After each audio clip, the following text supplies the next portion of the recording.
My guest today is Joe Pinto. Joe is the co-founder of Haste Arcade. We're going to learn all about that today. I'm sure we'll talk Web3, NFTs, crypto. Man, there's a lot going on at the moment. Welcome to the show, Joe. Andy, thanks for having me. Definitely a lot going on. Glad to be here. All right. Hey, glad to have you here. So before we get into this, let's do what we always do at the beginning of the show, Joe, which is get you to just give a brief introduction to yourself. Love to hear just a little bit about your background, your story, and the lead up to getting involved with the wonderful world of crypto. Sure. So again, my name's Joe Pinto. I'm one of the co-founders of Haste and the Haste Arcade.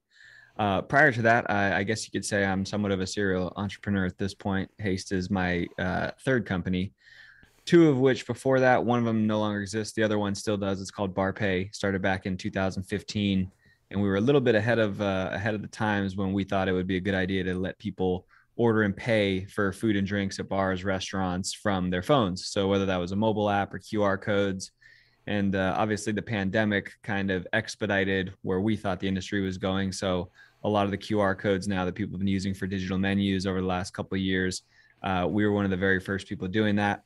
So got a decent amount of experience with like credit card processing and digital payments, which if so facto led me down the Bitcoin rabbit hole back in 2014, 2015 with my co-founder, Dan Wagner, who's also a part of Haste. But prior to that, I had met Dan actually playing baseball in the minor league system for the Chicago White Sox. So I used to play baseball before any of this technology stuff and entrepreneurial endeavors. So I've kind of had my hands in a whole bunch of different things over the last couple of years. But that's the most exciting pieces about me. The rest of my life is pretty boring.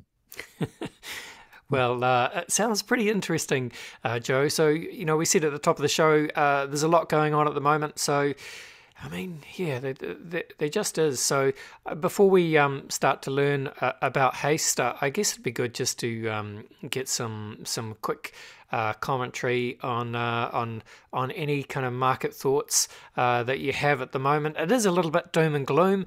Fair to say that the market sentiment is not great. And look, I should probably just mention it's June 17, Friday, June 17 for me, be the day before in most of the rest of the part of the world, just as we give some context for where we are today. What do you see, Joe? What do you see? It's interesting. So, like I said, I mean, since I've been following Bitcoin since 2015, really was when I first started like interacting with it, which was basically, early exchanges on GDAX, which is what Coinbase Pro used to be.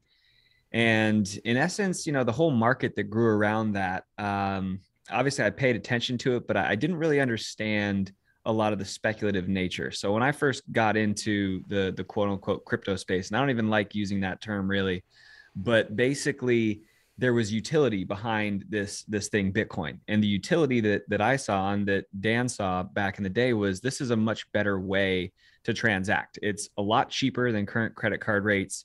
And the funds show up, in my wallet basically immediately, or in a merchant's wallet immediately, as opposed to credit card transactions, which can take 24 to 48 hours for them to actually like settle and the money to be dispersed to the merchant. So from that point of view, I was always extremely interested in, could we at some point implement this Bitcoin thing into this Barpay company where people are ordering and paying digitally for food and drinks at bars.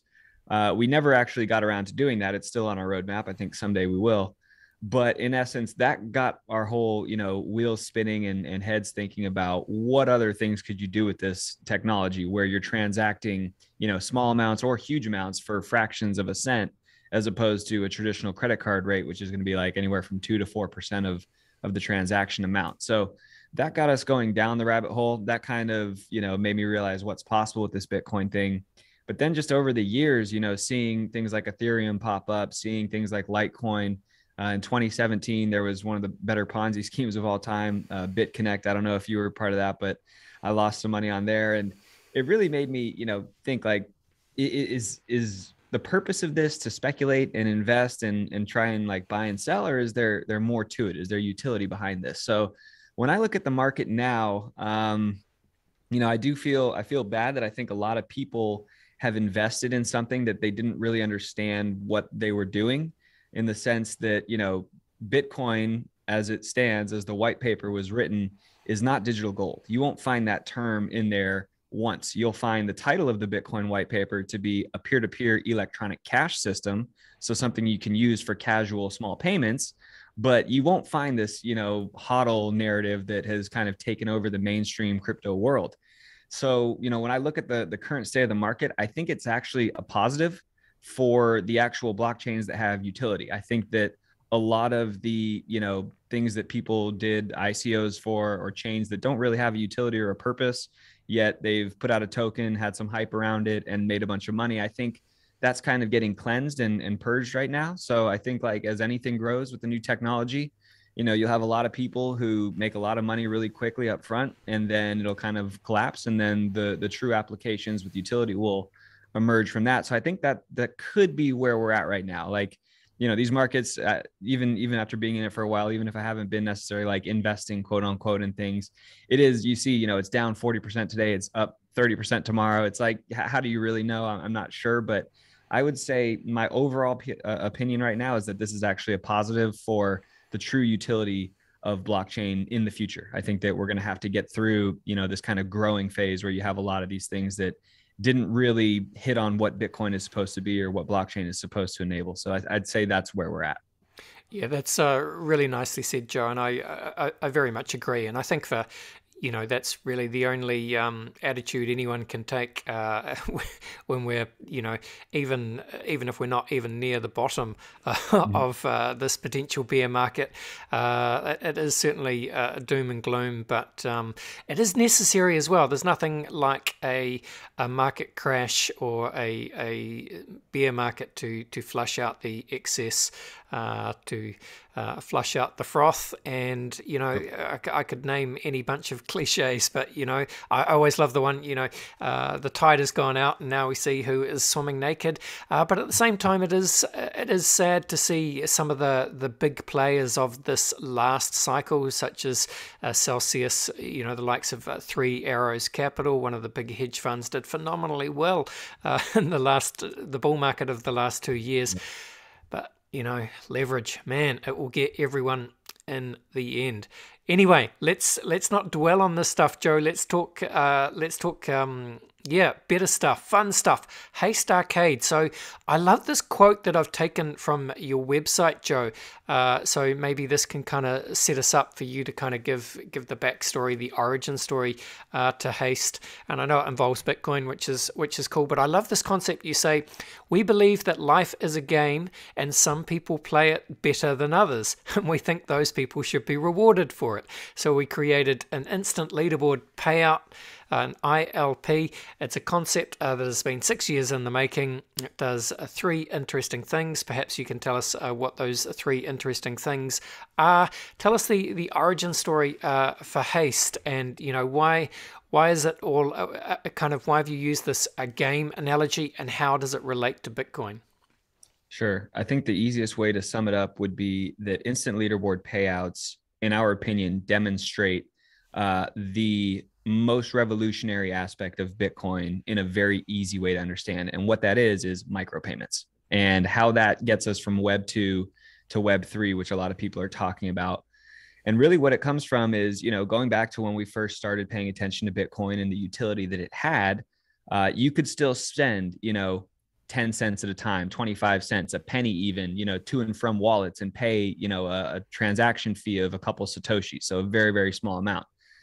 Whereas, as more people got interested in Bitcoin, the price started going up, the mainstream started talking about it. You had more people wanting to transact. So now all of a sudden, these transaction times started to slow down. The fees increased because the block sizes did not increase. So there were only a certain amount of transactions you could fit per block, which that might be getting a little bit technical and away from the question. But basically, it came down to last year, myself and my aforementioned co-founder, Dan, were sitting in our office talking just in general about, why aren't people getting it? Why are people still just like so focused on digital gold, price go up, instead of like learning about what this technology could actually do because of micropayments, because of tokens, because of NFTs. And this was before, the NFT bubble really.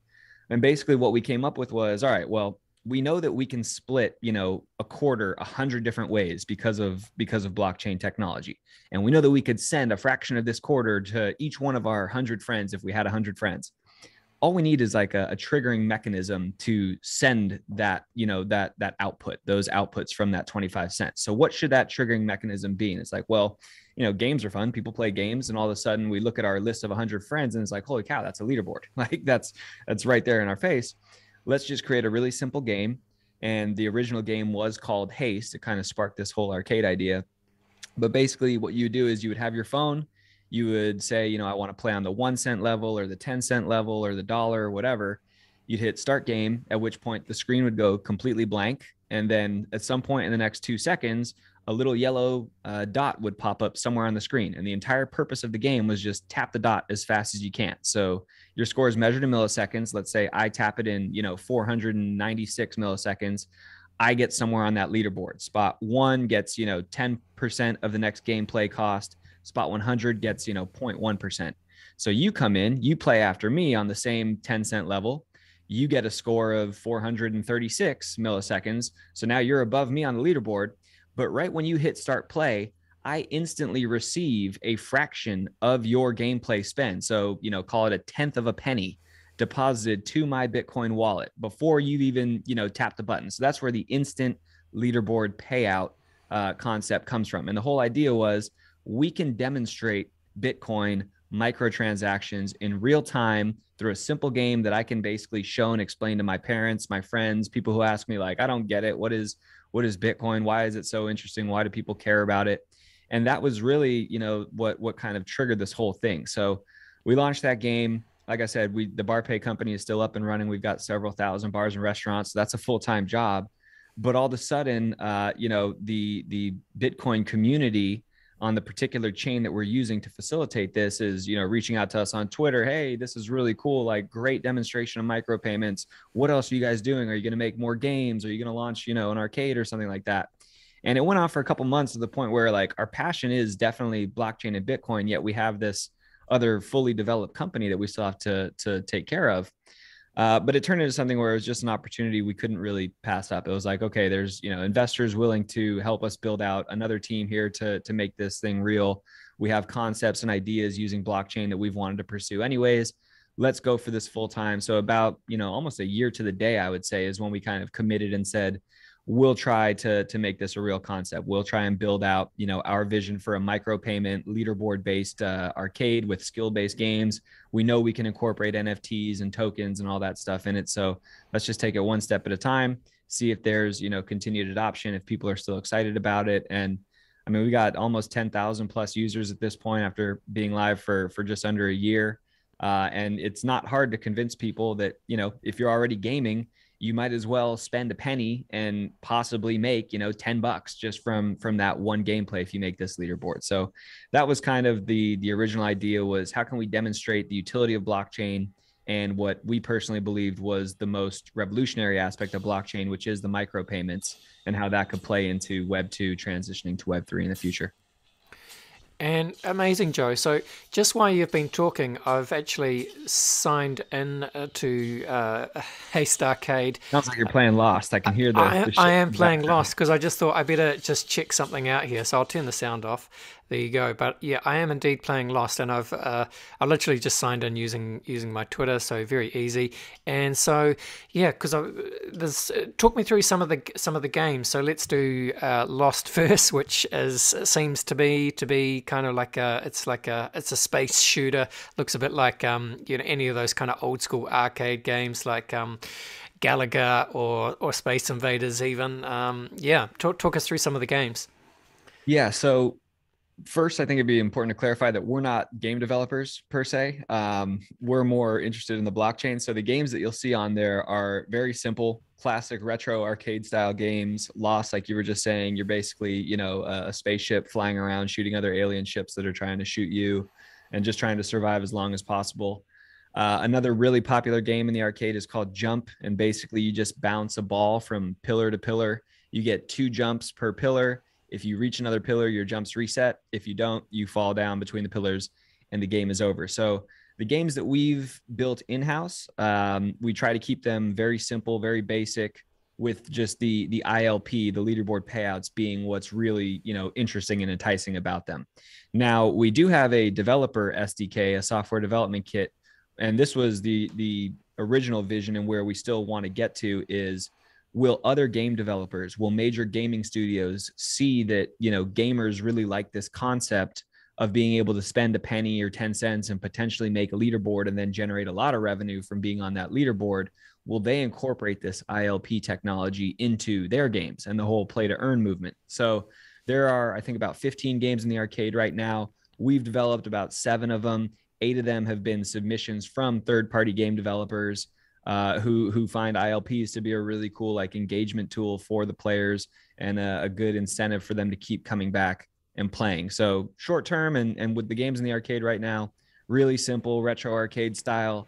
A couple educational type games like Keyboard Warrior basically teaches you how to, not teaches you how to type, but can improve the speed at which you type and the accuracy. Flash Flags would be another educational type game. It just shows a country's flag and gives you 4 choices. You have 2 seconds to choose which one's the right country, and then it moves on to the next one. And your score is just measured in terms of like how many in a row do you get right. So a whole lot of different, types of games in the arcade right now. But back to what you were saying about, we want to gamify life.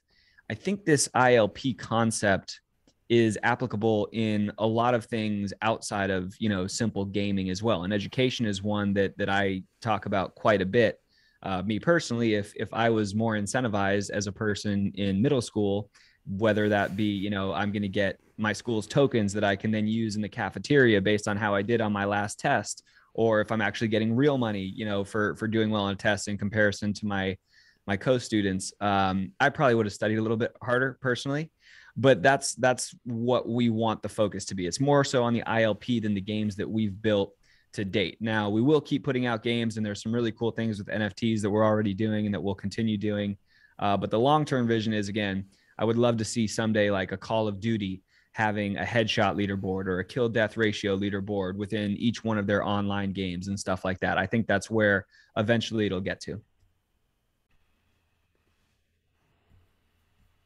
All right, guys, so I'm just sharing my screen quickly to show some of the gameplay from Lost. So listeners, if you're just listening on Apple Podcasts or Spotify, you're obviously getting audio only, but I'm going to publish this video on the Brave New Coin YouTube channel as well. So for those people, you'll be able to see absolutely just a classic looking, good old fashioned arcade style, which is not a bad thing. Right, Joe?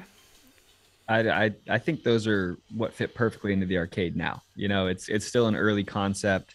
You don't want things to be too crazy and too much, detail and rules. It's just fly the ship around, shoot the aliens, get somewhere on the leaderboard, and start getting micropayments. That's what we want people to understand right now. And then eventually, as larger game studios, hopefully take an interest in what we're doing or the user base that we're growing, I think then you'll start to see ILPs implemented in bigger games, more, mainstream AAA type games and stuff like that. But yeah, for now, we're going to keep trying to put out classic retro arcade style games. We do have one in the pipeline right now that I think is going to be pretty cool when it comes out because of the things we're doing with NFTs. But for us, and then for the game devs that have submitted games so far, pretty simple stuff, right?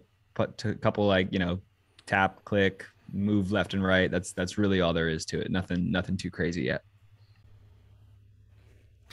Yes, indeed. So please forgive me, listeners or watchers, for my slightly amateur space destruction skills there. It's just still getting used to the mouse functionality there. But yeah, no, lots of fun, Joe. So I can certainly see kind of what you're getting at with this idea of the instant leaderboard and I guess the tokenization of everything, which you're talking about with kind of trying to incentivize everything from education to like all other aspects of life potentially as well. I'm always in two minds about this. So let's call that, I don't know, you can call it tokenization or whatever you want to call it, Joe. I totally get it. I mean, I can see how that would motivate people potentially in areas of their life that they aren't so motivated. Great example of using school or education. But I can also see the kind of the dystopian angle as well. If everything in life becomes tokenized and gamified, and kind of monetized. It's exciting, but it's also kind of scary as well. What do you think? What you're hitting on is it's a topic that I don't know if you're familiar with the name Jack Liu, but he's been a mentor to us and our team for a while. He's kind of an OG Bitcoin guy from 2012 times, and he talks about a tokenized world and basically the vision and what we think we can get to is because of the ability to do micropayments. We'll start living in a world where people will be constantly earning for things that they would already be doing. So an example I'll give is, and I think Elon Musk has even possibly talked about this, but you're driving on a highway, okay, and it's called like a quote unquote smart highway or something like that. Your car has $7 worth of Bitcoin in its wallet. The car in front of you has $6 in Bitcoin or whatever, and you want to pass them. You'll be able to send them, a 5-cent micro transaction, and then their car, which is being driven by a robot at this point, will just move to the right, and your car goes past them. They just made some money. You just got, what you wanted without having to pull some crazy driving stunt. And I think like that's another pretty good example of like where micropayments will, potentially change the world. Now, in terms of tokenization, that's something I think I'm actually surprised people haven't really caught on to this concept yet. I think a lot of companies that were trying to raise money started doing these ICOs, but I think what people should realize is that you can tokenize anything. Like I could tokenize myself in essence and say, hey, I'm going to, issue these tokens. Obviously it would be a security because I'm going to tie in revenue to it eventually, but that's not a problem if you actually register this with the SEC. And I would imagine that in time, if more and more people are doing this, they'll probably have to adapt some of their regulations. But in essence, let's just say I need, for my own personal life, I want $100,000. I'm going to issue 100 million, Joe tokens that people can go and purchase right now, which will give me my $100,000. Them for holding those tokens, I can build into this smart contract that, hey, everything that comes into my Bitcoin wallet, 10% is going to be distributed to the people or to the tokens themselves. So if you're a token holder, you are now getting some of the revenue that I'm generating from my wallet for believing in me, up front. And we've seen that actually in the athletic field. So there's a player named Fernando Tatis Jr., who he didn't tokenize himself, but he did in essence the same thing a couple of years ago before he was like a superstar. So when he was about 16, I think he was from the Dominican Republic or Puerto Rico, but in essence, he had a bunch of agents who wanted to sign him. They all thought this guy's going to be a superstar. He wanted some upfront liquidity and basically said, instead of the traditional agent contract where you get 5% of my deals down the road, give me $40 million up front. I'll give you a much bigger percentage of my splits later on. So he got upfront liquidity, which would be the same as if any of us did, a token sale for ourselves. And then when he did end up getting that big contract, 5 or 6 years later, the people who had originally invested that $40 million into him, they got a much better percentage or a much better payout than they would have if it was just a traditional, agent scenario where they would have gotten 5% of his contract if he ever got there. So I think, in the future, you'll be able to do that a lot easier. I do think it's still a little bit tough in terms of like, can the average person figure out how to mint tokens and where to list them on exchanges? I think that'll get cleaned up over the years, but in general, it will give people the ability to, monetize themselves really and the value that they produce. So you'll be able to get kind of a direct indicator of, hey, am I actually out in the world, creating things that have value? If I am, people are going to be willing to pay more for my tokens. If I'm not, then, maybe my token doesn't sell at all. But that's where I think we could get to. Whether it actually goes that direction, I'm not sure. But that would be where I could see tokens, being part of our everyday lives. Yeah, absolutely. And there's a number of platforms at the moment that are experimenting with exactly that concept. Being able to do creator tokens, or and that's I guess the first kind of wave of people doing that are, for want of a better word, influencers.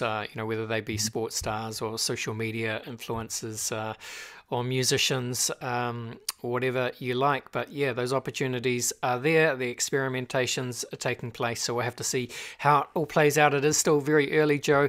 As we finish off this part of the podcast, maybe we just talk NFTs, because I know you kind of mentioned that you have some ideas around NFTs for Haste or for other things that you're involved with. And yeah, I mean, are we outside? Are we out the other side of the NFT bubble? Has that crashed just along with the rest of the crypto market? Obviously, it's quite strange timing with I think NFT NYC, NFT New York. That's happening next week. So yeah, it'll be interesting to see what the mood is on the ground there. I won't be on the ground, but there'll be lots of coverage coming out of it. Are you an NFT guy yourself, Joe? My stance on NFTs is basically the same as the rest of, blockchain and different coins. I think that there is a lot of room for utility within NFTs, and I don't think that people have really accessed that yet. I think once they realize how big and how important that's going to be, like, again, it'll be something we use in our everyday lives. And so an example I would give of that would be within the arcade. We have a couple different ways you can use NFTs right now. So the first one would be a player card. So in essence, this kind of comes from our baseball backgrounds. We had our own cards that had our statistics on it. People could go to the gift store and buy them and collect them. And if you make it to the big leagues, you can resell it and say, hey, I had a Joe Pinto single A, baseball card. Well, with the Haste Arcade, you can mint your own player card, which is an NFT. So it's unique to you. And then for having that card, what we've done is we've built in an output into that NFT. So basically what that means is, go back to that quarter example where I spend a quarter, we break it into 100 different outputs, and each, person on the leaderboard gets one of those outputs. Well, there's an output specifically held for a player card holder, and it's 10% of that gameplay spend. So me, if I hold my own player card, I now get 10% back every time I spend something. So basically I'm only paying 90% now to play the games. So this NFT immediately has utility in the sense that I'm getting a discount for holding that NFT. What else you can do with these, though, and this kind of ties into the last topic we were talking about, is that I could go and list my NFT on the Haste Marketplace, and someone else who might not be that good of a gamer, they might not be making a lot of money from the leaderboards, but they see, hey, Joe plays a lot. If I bought his player card, I would then get that 10% of each output of his game plays. So I would sell my player card. I would get some upfront liquidity. So, if I mint my player card, they're $100, mint it for $100, sell it for $1,000. I just made a $900 profit. The person that bought that is then going to hope, okay, I just bought Joe's card for $1,000. It looks like over the next 5 years, he's going to spend, $10,000 in this arcade. I'm going to get 10% of that. So I'm going to get my $1,000 back. And then anytime he spends on top of that, I'm going to be making a profit. Or if I want to resell that NFT to somebody else, I could go and get liquidity that way also. So that, I think, is a pretty cool example of an NFT with utility. Another aspect of the NFTs we have are called like game collectibles. So that Lost game you were just playing, you had the generic ship with the generic lasers, the generic background. You could go and purchase an NFT that's like an X-Wing, not really an X-Wing because Star Wars has, crazy like trademarks and stuff like that. But, our version of a Millennium Falcon or an X-Wing, some type of special ship, some type of special laser color, and you can then apply that in the game. So you're using your own custom ship that's one of 10 at this point and has, unique characteristics or traits and stuff like that. So that would be the second version. The third, and this one I'm extremely excited about, I think this is going to be something that people can understand really fast and really easily, is a quote unquote digital copy. So the example I'll give, we're about to release a game called Monster Bombs, and that's a baseball game. It's a home run derby, kind of tying into our baseball background. But the character that you play as is a monster. Well, we have Haste Arcade jerseys, like actual jerseys. Like I have one, the rest of our team gets one whenever, we hire somebody. But then we have like 10 that we're calling them limited edition just because we got a couple extras made when we put in the order for our team. And we thought it'd be cool to sell these and see if people wanted to buy like a Haste jersey. Well, instead of just selling that jersey as the physical product, what we can do is create a digital copy in the form of an NFT. So now when someone goes and purchases that jersey, they'll be able to wear it in real life. They'll get a QR code that they can scan and basically sweep the digital version of that in the form of an NFT into their wallet. and then equip that same digital copy onto their player in the Monster Bombs games. So I'll be sitting there wearing my Haste jersey, playing this game with my character wearing a Haste jersey that is actually the digital copy of my exact jersey. And I think that's something that has huge implications for, you think about any major sports team. You go into the team store at like a Los Angeles Dodgers game here, you see all the jerseys, all the t-shirts, all the hats.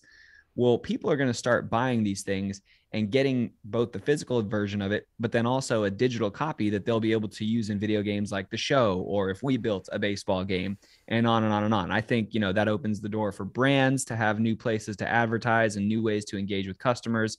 I just think that's going to be a huge thing in the future, is basically, linking that physical and digital world even more so through, these NFTs with utility. Yeah, really nicely said again, Joe. Very exciting stuff. All right, well, before we go to a break, and then we'll come back, we'll finish off, we'll have some fun, we'll run you through the very famous Crypto Conversation hot take round, but just give a quick shout out for anyone silly enough to watch this on YouTube and see my rudimentary gameplay and lost there. Where should they go if they want to just quickly dive into the Haste Arcade? Yeah, so it's just hastearcade.com. You can go ahead, you can sign up, you can play these games for free. If you are ready to start competing on, Instant Leaderboard Payout, you'll need what's called a hand cash wallet, which is a pretty simple, pretty sleek Bitcoin wallet. And that's it. You'll link your hand cash wallet to the arcade. It does it all kind of like automatically, have the same way you can log into, something with Twitter, like you signed in with Twitter. You can do the same thing in the Haste Arcade. The games, like I said, you can play for free. You can play for a penny, 10 cents, $1, $10, $100, whatever your appetite is. But that's where you would go, hastearcade.com. And there's several thousand people playing today. What's really cool is you'll see, like, as I sit here, I don't know if you can see this, but my phone just keeps blowing up with these micro payments. And I can hopefully scroll, but they come in all day, tenth of a penny here, tenth of a penny there. And over time, that actually adds up to be some real money.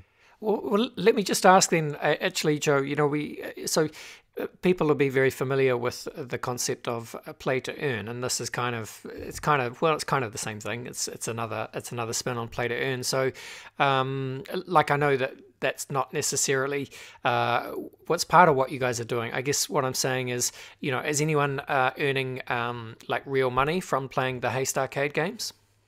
Yeah, that's actually what's the most exciting. I mean, we've had a couple people who are making hundreds of dollars a month, not thousands yet, just because there isn't that much volume in the arcade. But yeah, at a certain point, you're making $400 or $500 a month.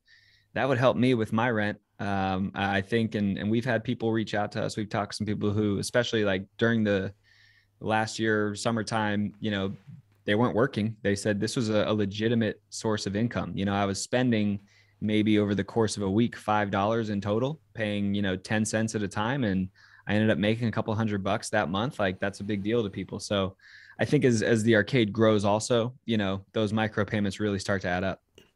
Yeah, absolutely. And look, I just see, my son spends so much time with his friends playing, some fairly rudimentary Roblox style games. Like, he plays Fortnite as well. He's really good at Fortnite, but for some reason he's just going back to Roblox at the moment. I think part of the reason why he's doing that is because that's what his best mates into, so they spend a couple of hours every night just talking to each other, playing these games. But I reckon maybe I need to sign him up and move him and his buddy over to Haste Arcade, because if they're going to be doing it every night, they should be making some pocket money, right, Joe? That's the hope. That's the goal. It's funny. We were talking about this the other day. Actually, I remember reading stories maybe like 10 years ago about these kids that were maybe 8 years old, getting their parents' phones that were free to start playing. But then you had the in-game purchases, and it's like the parents check their credit card statement, a month later. It's like, you spent $10,000. Like, what is this? Well, what if it was flipped? What if it was instead like, oh my gosh, you made $10,000 last month, like playing these games? I do think that's what it gets to. And one last thing, I know this part's about to wind down, but the whole play to earn concept, just one thing I want to specify about the arcade is that our games are skill based. So there is not like the notion of random number generators where, the outcome of the game is somewhat out of the player's control. Every game in the arcade, the more you play, in theory, like you're practicing, you can get better and you can improve your chances to get higher on the leaderboard. So we wanted to, stay away from two things. Number one would be the non-skill based games. And then number two would be games where it's not necessarily play to earn, but it's pay to win. So like you can buy, certain features that give you an advantage over other players. We don't do that. We've heard from multiple gamers, a lot of people in the gaming community, that's kind of been like a huge negative over the last couple of years with these, sports games or whatever, selling these power packs that if I don't have the capital, like all of a sudden I might be skilled more than the person I'm playing. But if they have, all these upgrades that make their players 10 times better than mine, like I just can't compete with that. So yeah, that was just one other thing I would definitely want to make sure people understood, is that you come in, you're playing against an even field. Sounds good. All right, let's do it. Let's go to a break. We'll be right back, team, to run Joe through the very famous Crypto Conversation hot take round. Boom, and we are back. Hey, if you're watching on YouTube, we've been here all along, and I'm with Joe Pinto. Joe is the co-founder of Haste Arcade. Joe, I like to finish each Crypto Conversation podcast with a quick round of rapid-fire Crypto Conversation hot takes. Are you up for it? I'm ready. Let's do it. All right, just going to run some questions at you, Joe. No right or wrong way to do this. Just answer them, fairly succinctly. Hot take style is how we roll. Question one is, where would you say you sit on the Bitcoin maximalist to multi-chain opportunist spectrum? I'm a Bitcoin maximalist, but that does not mean I'm a BTC supporter. I believe in Bitcoin Satoshi vision, and that's a very hot take for people who are aware. Damn. So BSV, you're actually a BSV guy? I am, just for the sole reason that the utility is still there. And in my opinion, BSV follows the original protocol that the white paper lays out more so than any other blockchain. And it's the only one that we could do these ILPs. We've looked at other chains. We've looked at Solana, Ethereum, Polygon. BSV is the only one for now. I'm chain agnostic, but from my point of view, BSV is the only one that can do what we need for our business, at least. Wow, I think you're the first person to ever come on and say that you're a Bitcoin Satoshi's vision guy. So respect for that. I had to keep that till the end, so you didn't kick me off earlier. So so who do you think Satoshi is? There's a hot take question for you. Yeah, well, if you're a BSV person, half of the people are in that camp because they think Craig Wright is Satoshi and that one day he's going to move all these coins and that's just going to, make the BSV price pump. To me personally, like I could care less about who Satoshi is. I use the chain because it has the utility that I need. Do I think Craig is Satoshi? Personally, I do. I've actually, seen quite a bit, been following it for a while. I think his whole story is pretty fascinating. Whether he was the only one that did it or not, I don't really know, but I do think that there's plenty of evidence out there that strongly suggests that he is. Wow, and I believe I know Craig's engaged in multiple litigations, shall we say, around the world. There's another one, isn't he? He's suing Pete McCormack from What Bitcoin did at the moment. Do you know much about that? So I believe that actually happened already. I think May 23rd, 24th were when that trial. I don't know what the outcome of that was, to be honest. I know it was like some libel suit. But again, like I know Craig's story just through like BSV. I'm not like a Craig fanboy following Craig and thinking he's, the second coming or anything. It's just the things that I've seen, when I'm researching stuff about Bitcoin.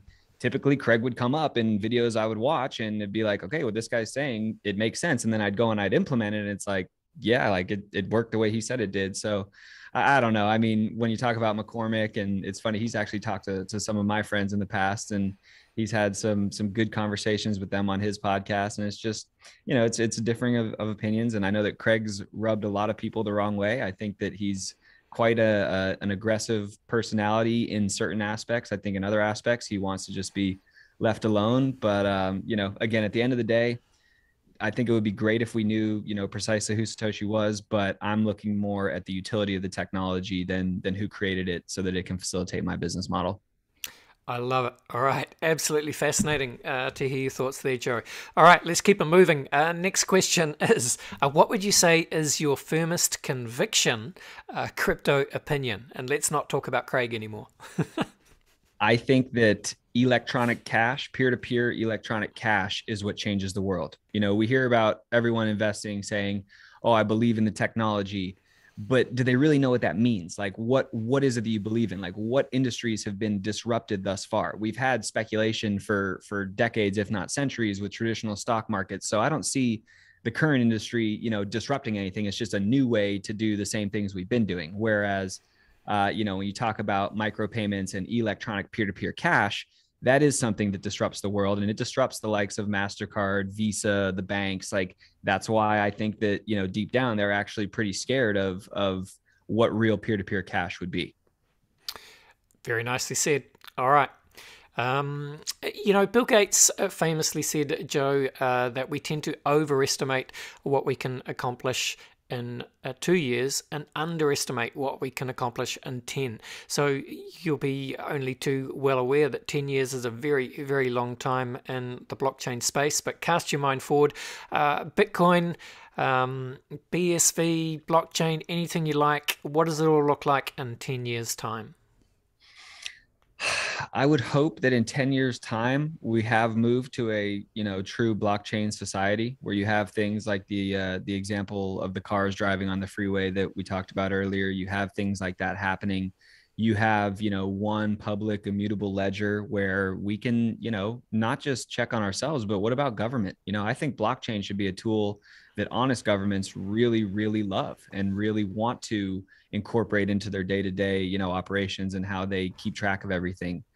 So that's what I would hope. I would hope that there is mainstream regulated adoption, because at the end of the day, if you're honest, like you should not be scared of an immutable public ledger. Like that's the truth. It's a great tool for honesty, and I hope that we get there in the world.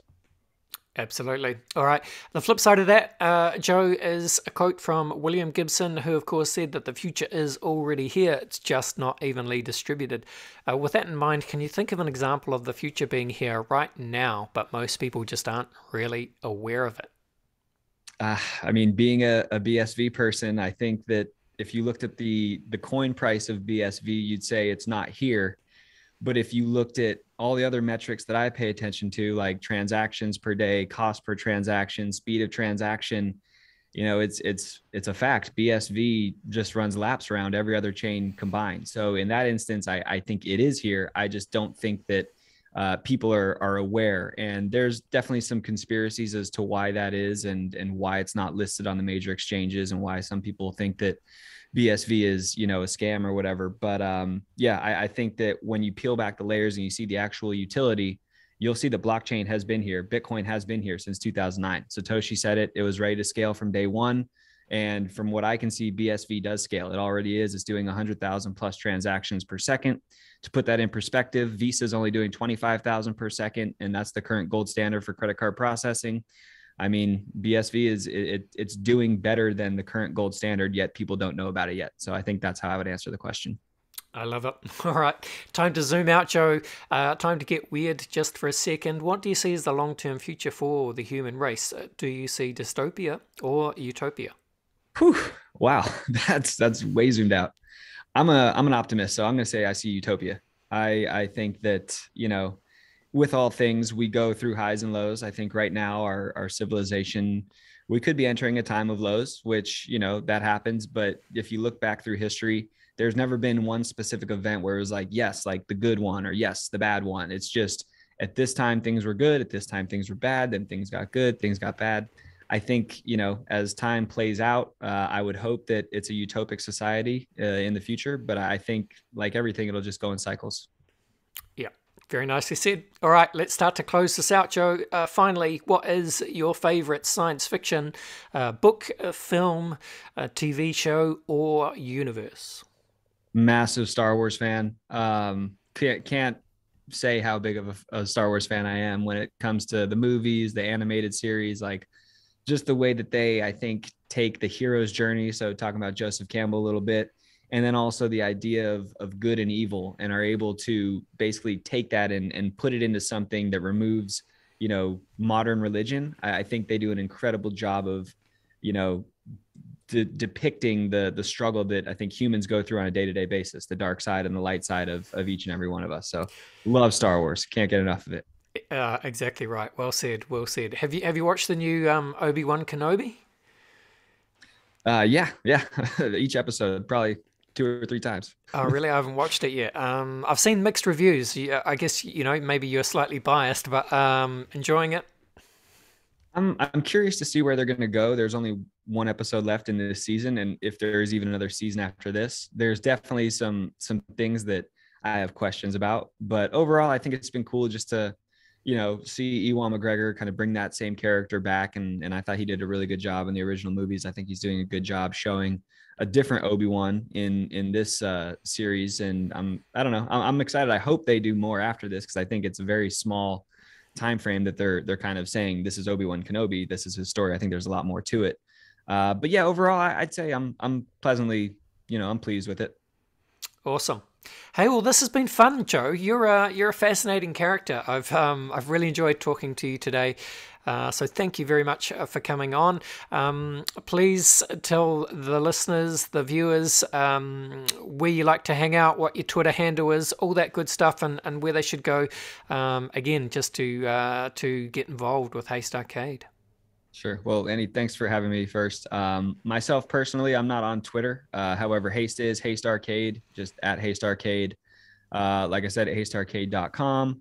Our Instagram, Haste Arcade again, TikTok, Haste Arcade, all that stuff. We got all the social media set up. Me personally, if you want to reach me, you can send an email, joe@hastearcade.com. So that's JOE@hastearcade.com. And yeah, that's pretty much it. Awesome. Thanks for coming on, Joe. All the best, and bye for now. Appreciate it. Thanks, Andy. All right, there you go. That was Joe from Haste Arcade. And yeah, I mean, what a fascinating guy.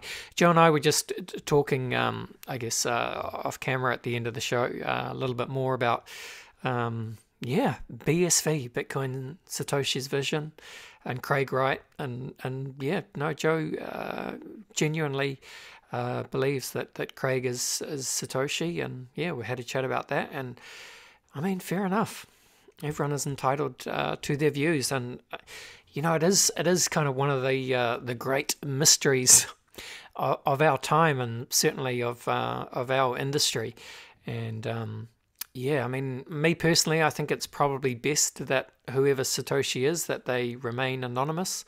I'm not certainly not convinced myself that it is Craig, but it could be. I don't know. Again, Joe and I were kind of joking. Eventually, there'll be a movie. I'm sure there will be a movie about Satoshi, about the origin story of Bitcoin. I mean, there's documentaries and so on at the moment. Yeah, but again, fascinating.